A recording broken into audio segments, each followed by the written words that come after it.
A TV do passado, das memórias afetivas e das influências socioeconômicas, políticas, culturais e profissionais. A TV do presente e de como se faz presente, do que representa, do que repercute e de como repercute. A TV do amanhã, de como pode ser relevante em alcance e qualidade, que atende às necessidades de um povo cada vez mais disposto a fazer valer os seus direitos e interesses. A seguir, você vai acompanhar reflexões de ativistas e acadêmicos que se dedicam aos campos das diversidades e dos direitos humanos. Uma proposta do meu projeto de pós-doutoramento, vinculado ao Núcleo de Estudos das Diversidades, Intolerâncias e Conflitos da Universidade de São Paulo. O Léo não teve oportunidade dentro da sociedade para trabalhar no mercado formal. Eu ouvi durante décadas que a nossa empresa não contrata pessoas como ele, né? Ouvi isso durante décadas.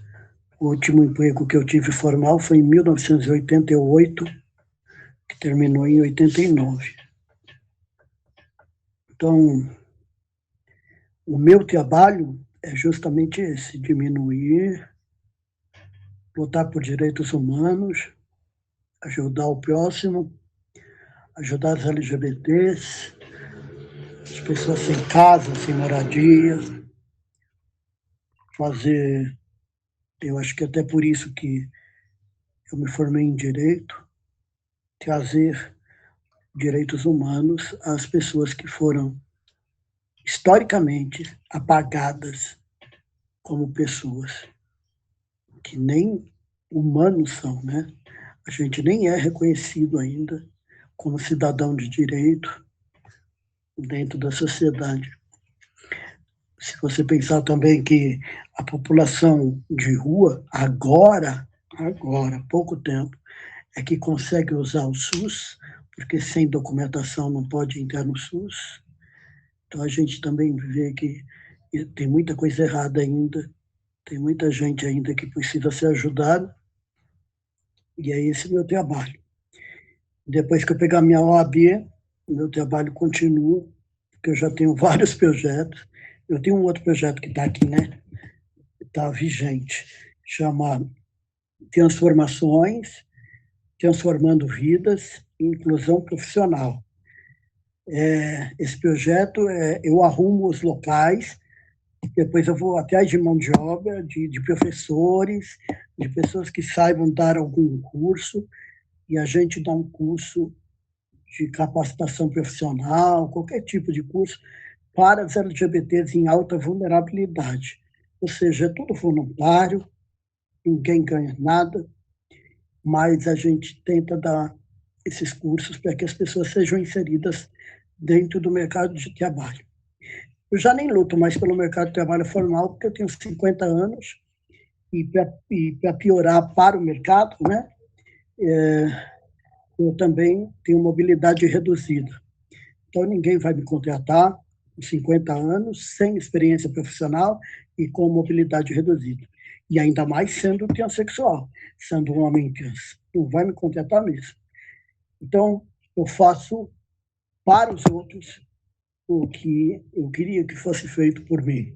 Assessor da Comissão de Direitos Humanos da OAB de São Bernardo. Também sou coordenador do IBAT, que é Instituto Brasileiro de Transmasculinidades, mas eu cuido só do setorial do Grande ABC Paulista, as 7 cidades. E também sou coordenador do projeto Transformações e ativista de direitos humanos com ênfase em transgeneridades.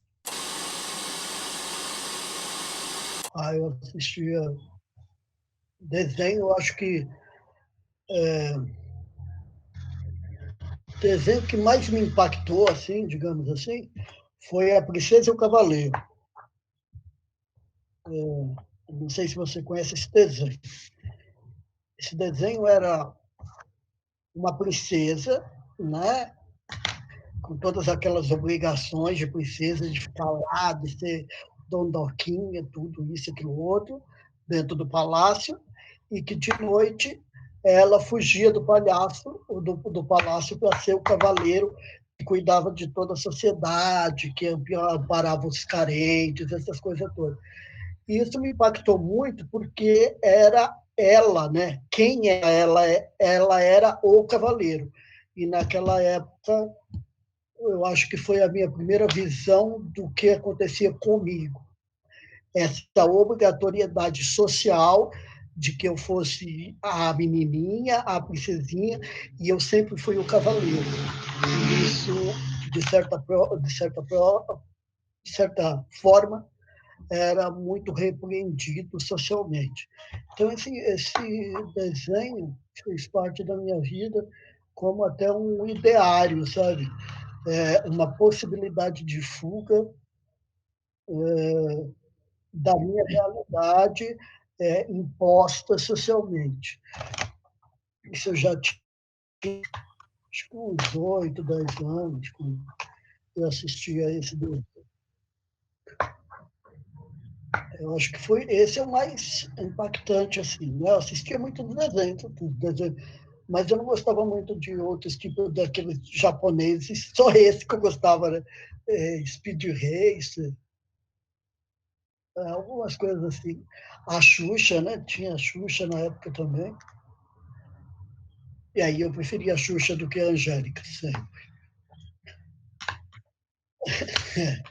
E, deixa eu ver, teve também aquela, quando na adolescência, eu acho que eu tinha uns 14, 13, 14, por aí, não, mais um pouco, que apareceu aquela, aquela propaganda do meu primeiro sutiã. E aquilo ficou muito marcado na minha cabeça, porque eu falava, não tem nada a ver com isso. Isso daí não tem. Tanto que eu nunca usei sutiã na minha vida, né? E minha mãe me deu depois dessa propaganda, minha mãe me deu um.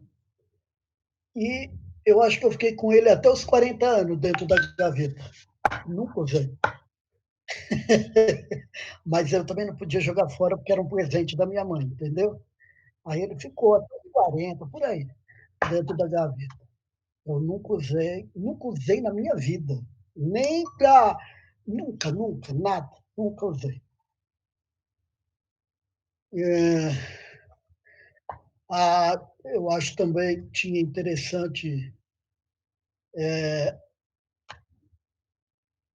Eu acho que quando assisti também a Lagoa Azul, que é aquela relação sexual e romântica, é que a relação romântica ali, apesar de ser natural, assim, porque eu tenho uma relação bissexual ou pansexual ainda, eu não sei ainda se eu sou poli ou se eu sou ginesexual, mas eu estou entre esses dois polos assim.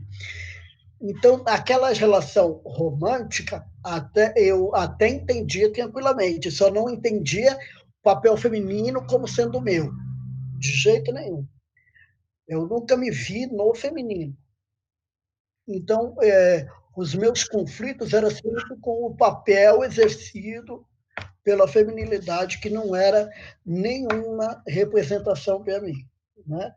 Então, eu me via sempre no masculino, porque eu me reconheço em masculinidades desde os 5 anos de idade. Então, eu sempre me via no papel masculino, porque eu vivia o papel masculino. Eu não via aquela menininha dondoca, aquela coisa. Eu estava subindo em árvore, eu estava subindo na casa, eu estava batendo na molecada na rua. Eu tinha que fazer alguma coisa dessa forma. Até porque toda a cisnorma me impôs muita violência, né? Então, essa violência que me foi imposto desde os 5 anos de idade fez com que eu me tornasse violento até os 40. É, ou eu aprendi a me defender, ou eles iam me matar. Então, eu aprendi a me defender. Então, esse papel feminino nunca teve nada a ver comigo, nunca, nem pelo auto-reconhecimento e nem pelas imposições sociais, de forma nenhuma. Então, eu acho que tem essas coisas que vêm na minha cabeça, quer dizer, ficaram na minha cabeça. Né?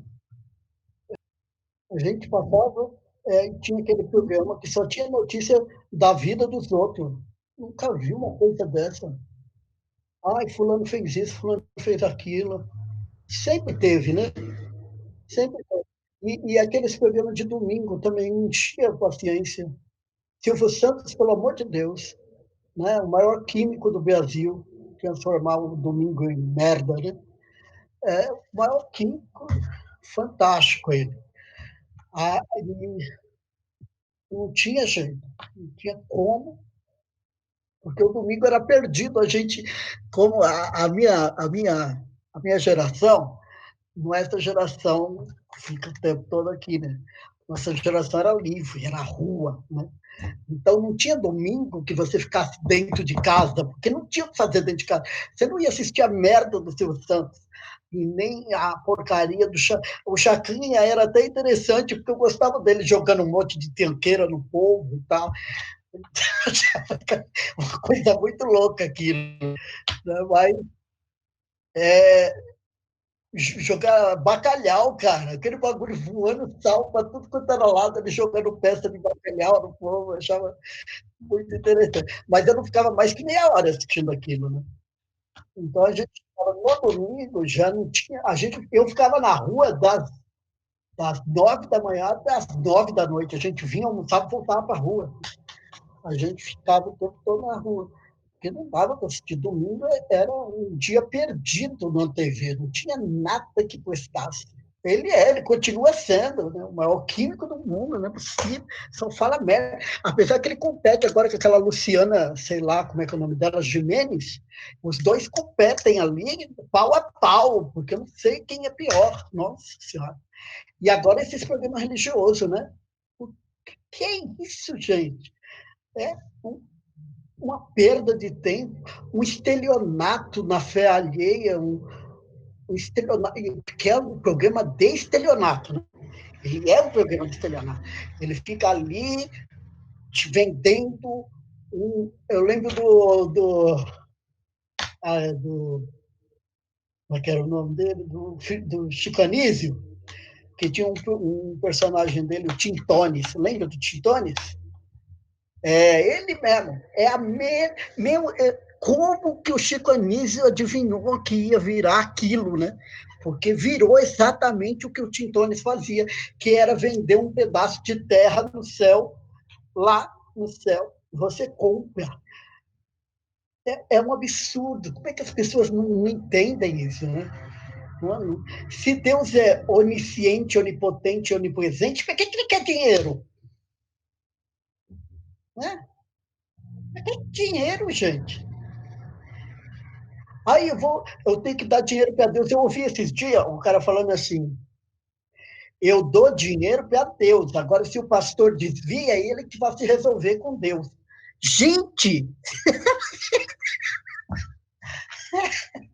É uma coisa, né?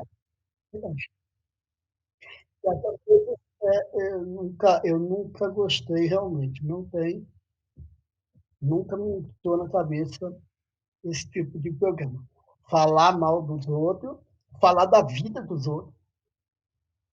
E esses programas aí que vivem como é que chama? Esses programas aí de domingo, falar aqueles programas que hoje ainda tem, né? Porque eu não assisto TV, mas eu acho que tem ainda. Casa de Família continua, né? Uma versão mais popular impossível aquilo, né?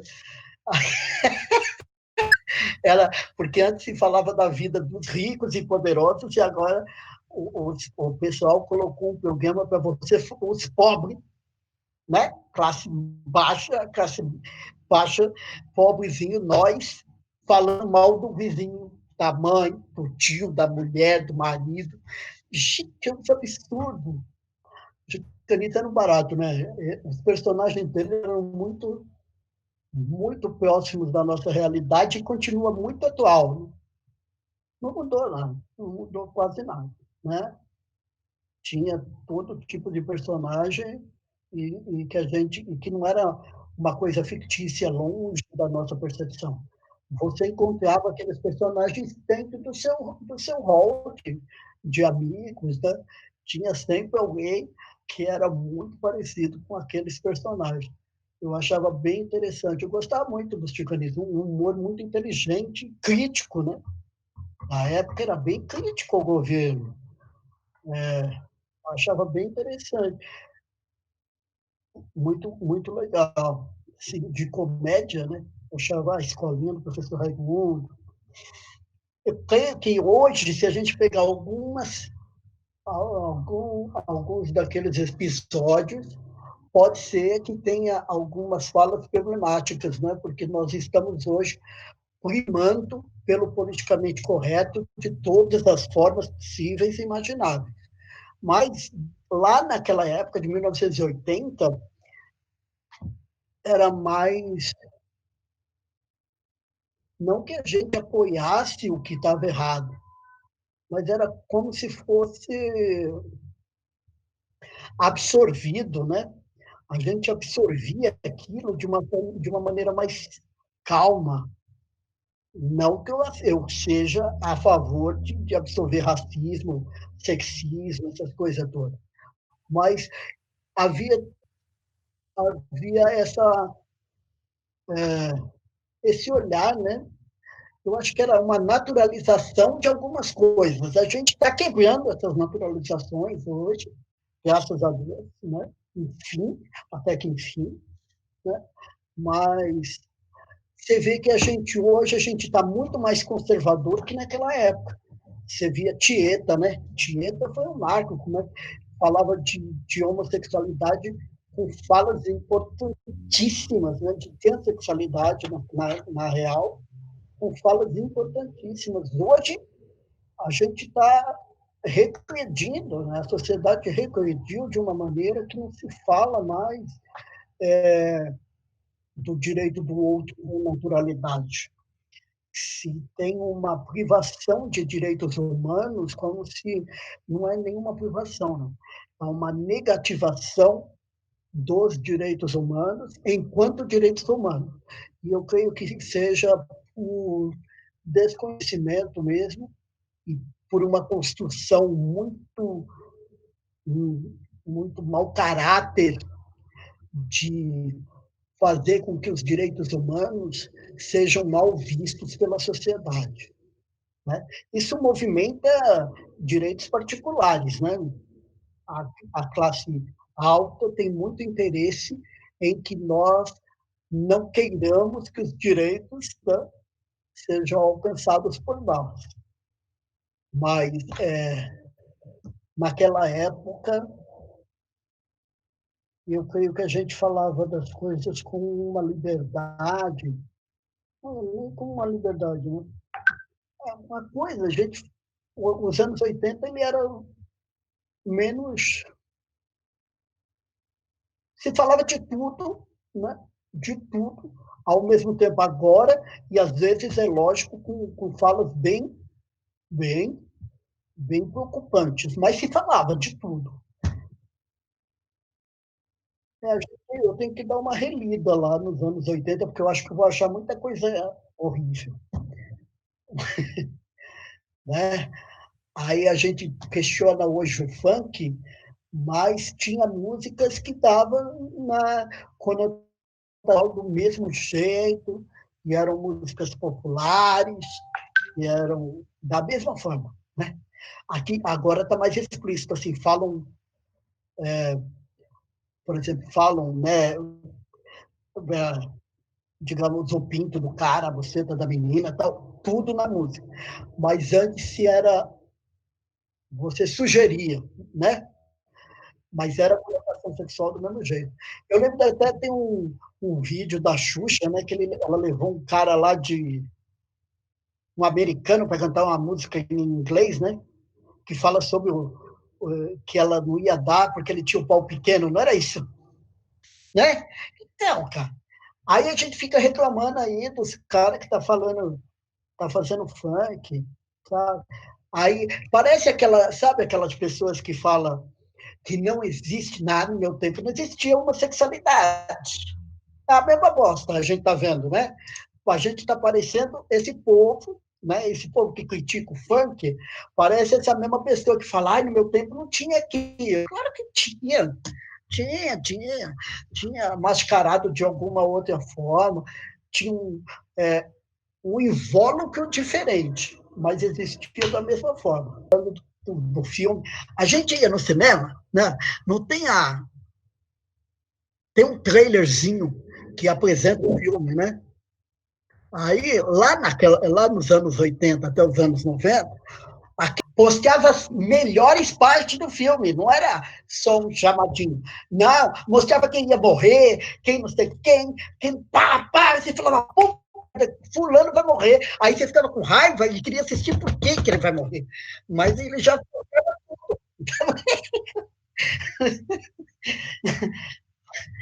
Aí era assim. Aí agora, hoje em dia, a gente não pode nem falar, né?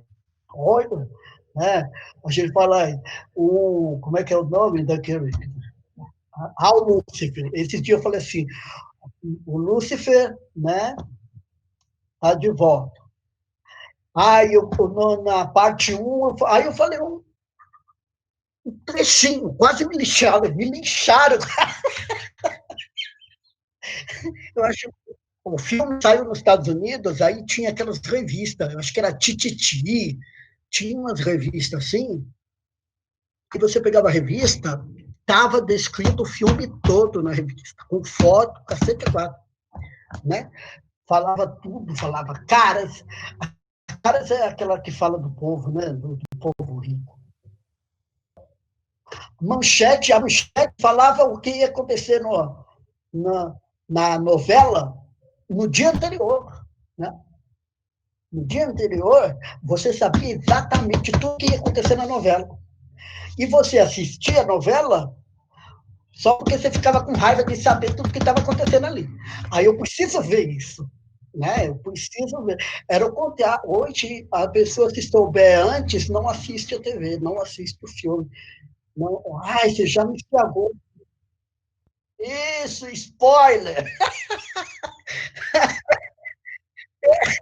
Eu acho que é uma fragilidade, assim, sabe? Nossa, eu nunca. Se você. Quando me falaram que no X-Men o homem de ferro ia morrer, eu falava, puta merda, agora eu tenho que assistir para saber, porque eu fiquei com uma raiva tão grande. Eu lembro de uma novela, eu não lembro o nome da novela, que tinha o Nando, né? Aquilo ali ficou marcado na minha cabeça, porque eu queria fazer aquela bendita daquela tatuagem da gaivota, que na época todo mundo fez a bendita da tatuagem. Gente, que horror! Você lembra, não? Tinha era um solzinho com uma gaivota assim. E esse Nando tinha essa. Na novela, ele era o. Como é que era o nome dele? Esqueci o nome do cara. Eu sou péssimo com nomes, tá? Então, assim, eu lembro dele, que ele era muito forte, muito é, educado e delicado, assim, enquanto...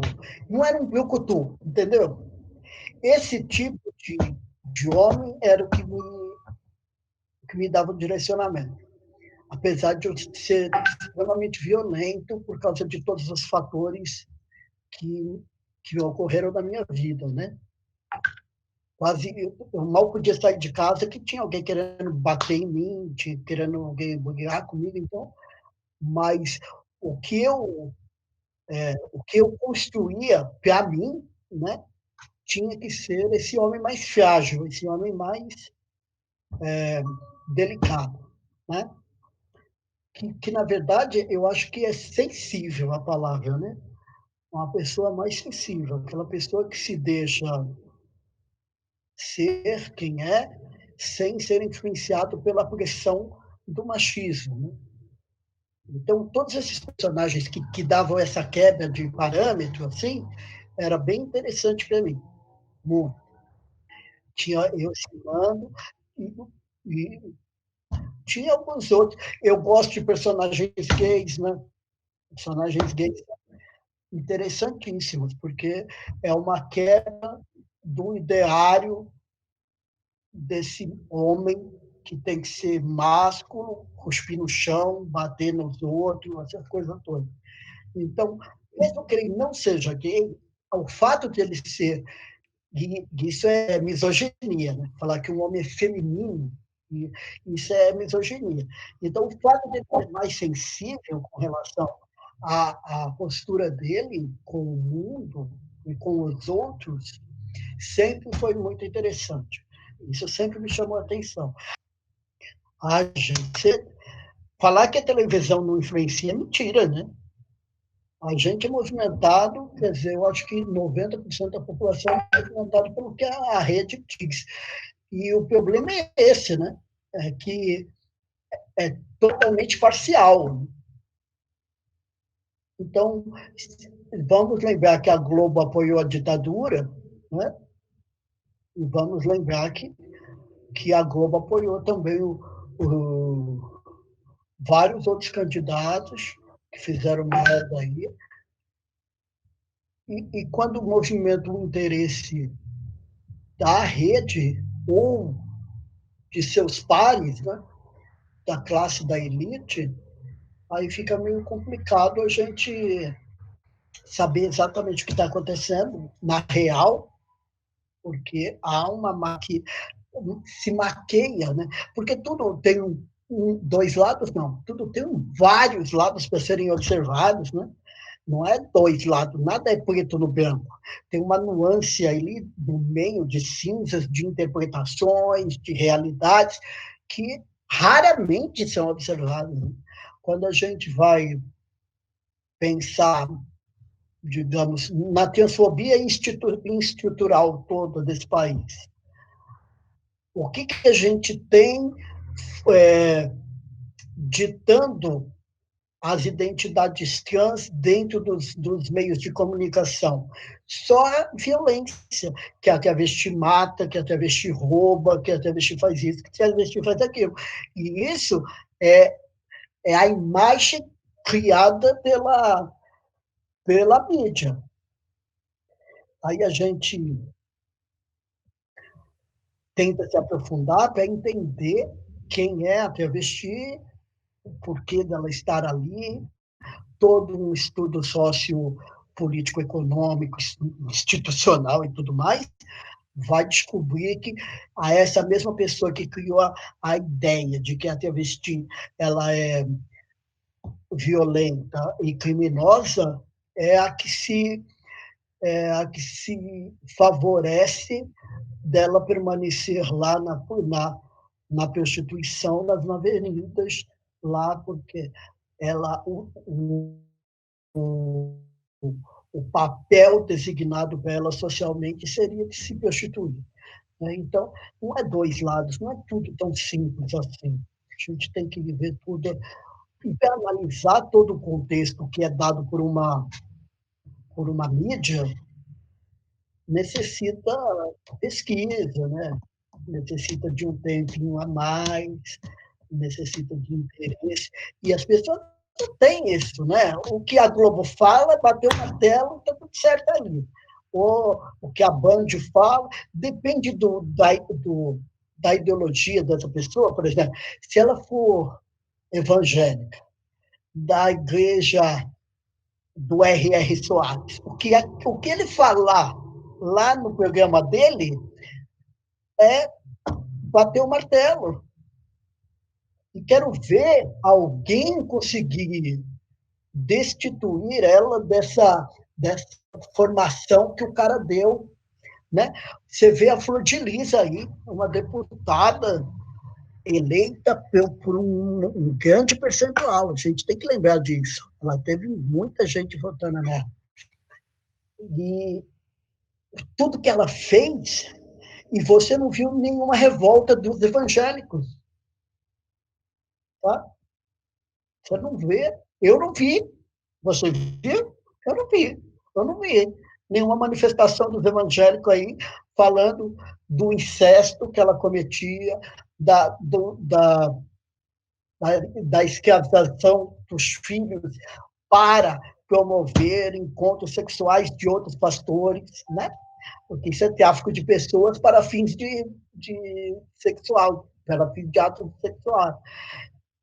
Vários crimes, vários. E a gente não vê a revolta dessa pessoa, porque a mídia, não só a mídia, né? A mídia manipula muito a pessoa e as religiões fortalecem, fundamentam para que você fique seguindo ali sem enxergar. Aí, se o cara fala lá na TV que é uma concessão, né? É uma concessão, mas é uma concessão que não está muito ligada a fornecer informações para o cidadão, né? Porque se a gente pegar a função primordial para que esse canal foi dado essa concessão, será que ele cumpre os requisitos para ser concedido essa concessão para ele? Porque eu fico com muita dúvida, né? Porque se ele tem que informar, se ele tem que ser imparcial, se ele tem que fazer um monte de coisa lá, eu acho que essas concessões todas deveriam ser caçadas e redistribuídas para alguém que cumpra o contrato de concessão. Porque né, eu acho que há uma violação aí desse contrato. A pessoa usa para bem próprio, então fica meio complicado. Eu não assisto a TV, acho que há uns 30 anos. Não, eu fui assistir aquela novela que tinha o Félix, que eu não precisava ir na casa da vizinha assistir a TV, por causa do Félix, que ficava gravado lá no YouTube, no dia seguinte estava lá, aí eu parei de assistir mesmo. Pronto. E eu uso a TV somente para assistir os DVDs. Não vejo nada. Não tem nada na TV que eu não possa ser melhor orientado ou possa ver, né? Se for do meu interesse, pela internet. Aí vê, nem novela, né? Novela, pelo amor de Deus, não sai daquilo. As pessoas, eu acho que teve alguns avanços em alguns programas que abordaram alguns temas importantes, né? Mas não me interessa, não me interessa mais a TV. Não tem nada que me movimente para assistir televisão. Nem as informações de jornal, pelo amor de Deus, é melhor você selecionar na internet, você pega lá umas 4, 5 notícias, como elas estão sendo noticiadas, pode ser até por uma área por uma mídia de esquerda, uma mídia de direita, você vê que parece a mesma notícia, mas é uma visão completamente diferente, né? Então, eu acho que a TV não tem nada que me movimente. Não ser streaming, né? Essas Netflix, e assim, e eu compro série. Engraçado isso, né? Eu compro a série, eu vou lá no Mercado Livre, compro Law and Order, eu compro Criminal Minds, compro CSI, aí eu baixo tudo no meu HD e assisto a minha série quantas vezes eu quiser. É diferente, né? A minha percepção, que nem eu estava falando com um amigo meu, que ele é jovem. As pessoas hoje alugam LPs, né? Se aluga a sua música. Eu sou de uma época que a gente queria ter o LP em casa, o CD em casa, coisas que tinha que estar em casa. Então, eu tenho meus DVDs que eu gosto, eu tenho meus LPs, eu não joguei meus LPs fora. Meus LPs estão aí. Eu tenho até fita cassete ainda, né? E, e é esse negócio de querer ter. Eu não consigo achar legal você pagar uma... Como é que é aquele negócio de música lá? Spotify. Ah, tem 1 bilhão de música. Tem, mas aí se eu parar de pagar, eu vou ter que comprar o LP para ouvir de novo. Então eu quero ter o meu LP, porque eu gosto daquela música, eu quero ouvir aquela música 500 mil vezes, uma atrás da outra, quantas vezes eu quiser, será, porque é meu, e é assim que eu vou indo. Não é uma coisa, por exemplo, eu tenho opção, né? Eu não tenho que assistir todo domingo o Faustão, então eu não tenho que assistir todo domingo o maior químico do mundo, nem, não é uma coisa que eu tenho um horário fixo e aquela programação, é uma coisa que eu posso abrir o que eu quiser lá dentro e assistir.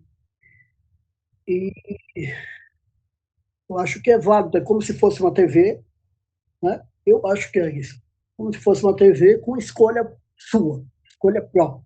Se eu quiser assistir uma porcaria de qualquer programa lá, eu acho que deva ter também uns programas ruins lá ali dentro, que eu não goste. Então, se tiver, eu não gosto daqueles desenhos japonês, né? Não gosto daqueles que não acaba nunca, sabe? Tipo Cavaleiros do Zodíaco, Dragon Ball, não sei das quantas, faz 30 anos que está aí, não sei o quê. Não gosto. Agora, é engraçado, né? Aí tem série que tem há 20 anos e eu assisto, né? Que é Law and Order, ficou 21 anos. Adoro. É, Criminal Minds, tem séries que são imensas e eu gosto. Sabe aqueles programas violentos? Eu acho que aqueles programas violentos, eles contribuem para esse medo social. É certo que a gente está numa violência muito grande, mas esses programas... Eu lembro que eu assisti uma vez um desses programas aí, fora que é uma desinformação muito grande, né? O cara fala absurdos horrorosos, que não tem nada a ver com a lei, que não tem, ele inventa tipos penais que não existem e tudo mais. Fora isso tudo, ele induz, ele coloca aquilo como se fosse uma, uma verdade social, né? Que é uma verdade que está acontecendo isso. Se você sair de casa, você vai ser... Nossa, vejo as pessoas assim. Eu tenho uma mãe de uma amiga minha que ela vive em pânico, porque ela assiste aquela coisa lá. E o problema é que esse programa é o dia todo, né? Você sai de um, aí muda de canal, vai para outro, que vai para outro, e vai emendando um no outro, e fica 24 horas de violência. E isso deve acabar com a mente de uma pessoa, sinceramente. Então, aí a gente vê no Uruguai, você lembra que o Uruguai, quando liberou a maconha no Uruguai, a primeira medida que o Mujica tomou foi extinguir esses programas que falam de violência, extinguir do horário nobre, né? Ele passou esses programas de violência, acho que era para as 11 da noite. Das 11 à meia-noite, se você quiser assistir, assiste, né? E a violência diminuiu horrores. A violência em si diminuiu horrores. Porque esse programa, além de incentivar essa visão violenta da sociedade, ele também pode incentivar você a se armar contra essa sociedade que já está violenta, né? Então, o medo de você sofrer uma violência faz com que você se previna e muita gente sai armado, sai de todo jeito. Você tem que pensar que a série do Datena é desinformação total e colocar pânico em você. E as séries de policiais, elas te dão um caminho, quer dizer, o caminho percorrido pela polícia, pelo judiciário, até chegar à condenação daquele criminoso. Então, como eu faço direito, apesar que o direito brasileiro não tem nada a ver com o direito americano, né? Nós somos positivistas e lá eles têm aquelas decisões pautadas em decisões do Supremo, né? E nós já temos a lei pronta e escrita. Mesmo assim, a gente tem o caminho, engraçado assim, dá para fazer até paralelos, né, da polícia americana com a polícia brasileira, das resoluções do Estado americano com as resoluções tomadas aqui no Brasil, são bem diferentes, né? Então, a diferença é essa, você fazer todo um processo, o rito processual, desde o crime, a busca e apreensão, a produção de provas, o rito judicial e o cumprimento de pena. Então, eu gosto, porque eu gosto de observar tudo isso. E aquele, como que é, o Criminal Minds, ele faz um estudo de criminologia, né, com tipos de crime raros que acontecem, né? Que a gente não tem uma visão assim tão comum de crimes como aqueles que são estudados no Criminal Minds. Eu acho muito interessante isso. É que eu tenho que lembrar, né, que isso também é uma diferença dentro do direito brasileiro e do direito americano. O direito americano ele pode estudar a causa que veio ter a consequência, e no direito criminal brasileiro é a partir do momento da consequência. Não estuda o anterior, o que veio a dar causa aqui. Então, nós temos a teoria que vinga dentro do direito penal, do ato do cometimento do crime. Então, não dá para a gente estudar antes, entendeu? Por exemplo, eu tenho um livro muito bom aqui, do IBCCrim, que foi uma criminalista, né, que fez uma pesquisa muito boa dentro do presídio de Brasília. Então, ela prova, né, dentro dessa pesquisa dela, que a maioria das mulheres que estão presas ali, elas vêm de um ato ou de necessidade por alimentação de seus filhos, tal, para entrar na marginalidade, ou de violências cometidas contra elas para terem cometido crimes de matar o marido, tal, e não sei o quê. Então, esse estudo da linha de como foi chegar, né, ao ponto crítico do cometimento do crime, que é uma razão sociológica, né, dentro do direito, uma razão de ciências criminais, ele não é usado como base, né? A base para justificar o cometimento do crime. Lá, por exemplo, a nossa legítima defesa, ela só pode ser iminente, né? Ela não pode ser devido a violências que antecederam, tal, não sei o quê, chegou no cume, aí comete-se o homicídio. É a teoria adotada no Brasil, né? Eu acho que deveria ser muito maior, né, e ampliar para essa visão que a gente tem no Law and Order, que a gente tem no Criminal Minds, que estuda todo o comportamento dessa pessoa, esse eu que veio a cometer o crime, né? Isso daqui é um estudo feito sobre condenações do TJ de São Paulo, Tribunal de Justiça, para a criminalização de travestis e os discursos, né, do Tribunal de Justiça de São Paulo. Está aqui, a criminalização das travestis e os discursos do Tribunal de São Paulo. Então, o que mais se vê é isso. O juiz, assim que vê que é uma travesti, falar é uma pessoa afeita ao crime e já criminalizar ela, e já colocá-la como condenável, né? A televisão lança muitos estereótipos, principalmente do negro, né, da população preta ser criminosa, as travestis serem criminosas. Tem certas pessoas que eles automaticamente já tratam como criminoso, né? Se essa pessoa não for rica, então piorou. Eu lembro que uma vez eu estava passando, e isso é estrutural, né? Gente, vamos pensar nisso. Eu estava lá no Lago do Arocho, que eu trabalhava lá no Centro de Cidadania LGBT, eu fazia estágio lá, né, direito. Aí eu estava saindo para ir para o meu almoço e tinha um puta carrão parado, né, a polícia do lado, dando geral, e o cara, um puta carrão mesmo, um carrão, esses carros caros aí de 100 mil, aí, cento e tantos mil, sei lá.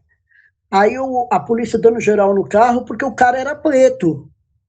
E ele não pode ter um carro daquele, entendeu? E revistaram e o cara com o policial com os documentos dele do carro e nem assim acreditando que o carro era dele. Acho absurdo essas coisas. Não tem. Porra, a gente vive num lugar que a população branca, né, se vale, se, se, se, se vale do racismo e das outras exclusões, né? Eu vi numa palestra uma, uma promotora fantástica que falava o, como é que chama, né? O chacoalhão, né? Aquele que o preto toma na favela, favorece o branco a tomar um cafezinho na Vila Madalena em tranquilidade, né? Então, a gente tem que pensar nessas coisas, né? Porque não dá para viver conscientemente abaixando a cabeça para essas violências estruturais. Não dá. Bom, se você for pensar que não tinha, né, quando a população preta aparecia na TV, era para ser ou o escravo ou a, a empregada doméstica, né, que eu lembro de a escrava Isaura, eu lembro de vários programas, algumas novelas desse tipo, né, que até a escrava Isaura era branca, né? Até assim, poderiam ter pegado uma negra mais clara, né, com um colorismo, para mostrar esse colorismo, mas colocaram ela branquinha, bonitinha mesmo, bem branca, né? A gente vê que está diminuindo, né, pelo que eu estou vendo, o pessoal comentando que já vem assim num crescente, né? Por exemplo, até aquela jornalista negra, né? Quem imagina ter uma jornalista negra dentro do Jornal Nacional, dentro da Globo, né? A Globo rica e poderosa com uma jornalista negra, né? Isso, a Maju, que isso que ela é ótima e tudo mais, que eu nunca assisti, né? Eu acho que eu assisti uma vez quando deu aquele rebu que um monte de gente mal amada ficou falando dela, né? Acho que foi quando ela foi eleita a âncora, alguma coisa assim. Aí teve uma até campanha contra ela, umas coisas ridículas, né? Esse povo.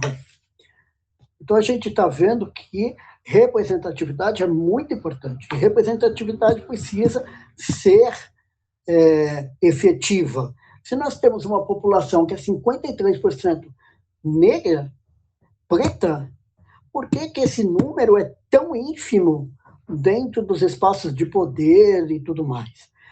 As pessoas travestis, as pessoas não, as travestis e as pessoas transexuais também sofrem essa falta de representatividade em todos os âmbitos, né?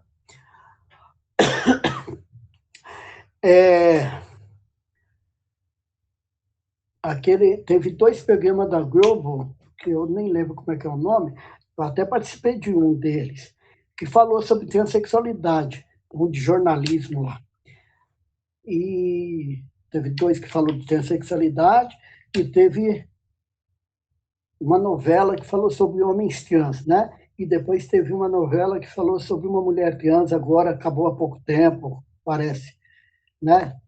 Tinha uma mulher trans e teve uma novela que tinha um homem trans. Então, também era impensável ter uma pessoa transexual dentro da novela.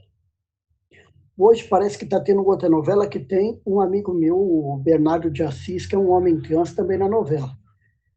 Então a gente está vendo que está começando a, a, a abrir espaço, né, para as transgeneridades, para a inclusão de raças e etnias, para as pessoas que são de minorias estigmatizadas historicamente, se, se representarem dentro dos espaços de poder. E a televisão também é um espaço de poder, né? Que a televisão forma opiniões e tudo mais. E a gente tem aí um espaço que é bem problemático, se a gente for pensar em outros âmbitos.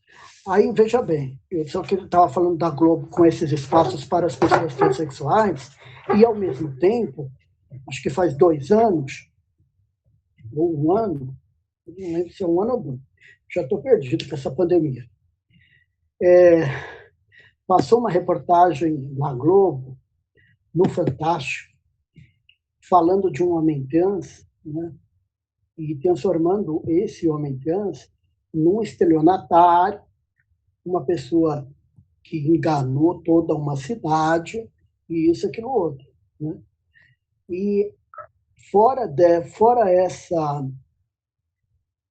essa problemática de falar desse homem trans, ainda a delegada reteve o corpo desse homem trans no IML, que não pôde ser sepultado até que ela descobrisse a real identidade desse homem trans, porque ele já tinha retificado os documentos.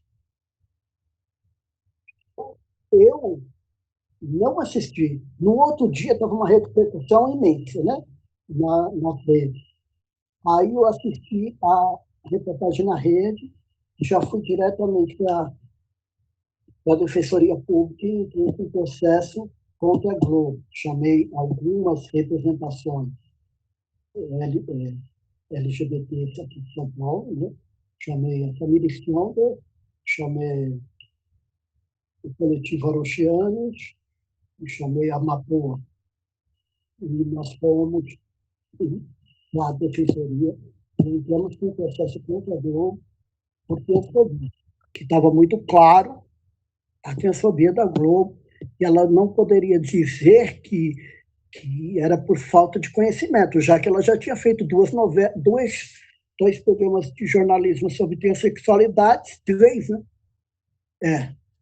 2 ou 3, sobre transexualidade, e ainda uma novela falando sobre homens trans, né? Ela não poderia entrar com esse argumento. Então, a gente não pode fazer, né? Como é feito pela Defensoria, e a gente usou a Lei 10.948, porque ainda não tinha sido aprovada a lei ADO 26, que criminalizou a LGBTfobia. Então, esse processo é de âmbito administrativo, e o que foi arrecadado vai para o Estado fazer ações para as minorias estigmatizadas. A narrativa era mostrar, não tinha nem que mostrar, né, filho? Era um cara que já estava com 70 anos, que construiu uma história de vida linda, que adotou 5 crianças, ajudava a cidade inteira, e que optou por viver em stealth, né? Viver a vida dele. Olha só, ele abdicou da sua vida sexual para adotar crianças e tudo mais. E mesmo que a esposa diga que nunca viu ele pelado, estava morando com ele há 30 anos. Então a gente não era uma matéria para ser exposta em rede nacional. Era só um cara que foi bom, que fazia o bem, que ajudou a cidade, que tinha 5 filhos. Qual a matéria aí? A matéria só foi realmente transfóbica, e isso tudo deu pauta para se fazer escândalo, né? E estigmatizar ainda mais as identidades trans. Eu faço todos os meus projetos. Se eu morrer, vai ter que falar que o Léo, um homem trans e tal, não sei o quê, tinha uma vagina, enganou todo mundo. Não, isso não é matéria. Por que não fala dos projetos, né? Falasse dos projetos. E isso também não é matéria, a não ser que seja uma coisa que seja realmente reconhecida socialmente, assim, de grande âmbito, né? Porque a gente faz várias coisas, mas o que tem, o que eu faço que seja maior do que qualquer o padre Lancelotti, por exemplo, né? O cara trabalha pra caramba. Eu ajudo como eu posso. Eu tenho um menor reconhecimento. Trabalho aqui com as travestis da industrial, eu entrego cobertores, toucas para a população de rua, eu faço retificação de nome das travestis. Isso é pouca coisa. Então, não existe por que ter uma matéria de uma pessoa que foi bom, né? Porque eu acho que as pessoas devem ser boas, já que você tem a oportunidade de ajudar, por que não ajudar? Então, está dentro do processo que ela vai ter que usar o mesmo espaço, ou seja, fantástico, assim que sair a condenação, né? Para fazer 3 programas de orientação, né, didáticos, explicando as identidades trans, para que repare o que ela fez, né? Então, o pedido é a indenização de 1 milhão e a reparação por danos morais, usando o espaço que ela tem para reapresentar, né, para mostrar as identidades trans de maneira correta. Eu acho que a TV, do jeito que ela está formada, do jeito que ela está colocada, ela precisa ser modificada para ter uma finalidade realmente pró-população, né? Porque a gente vê coisas que eram muito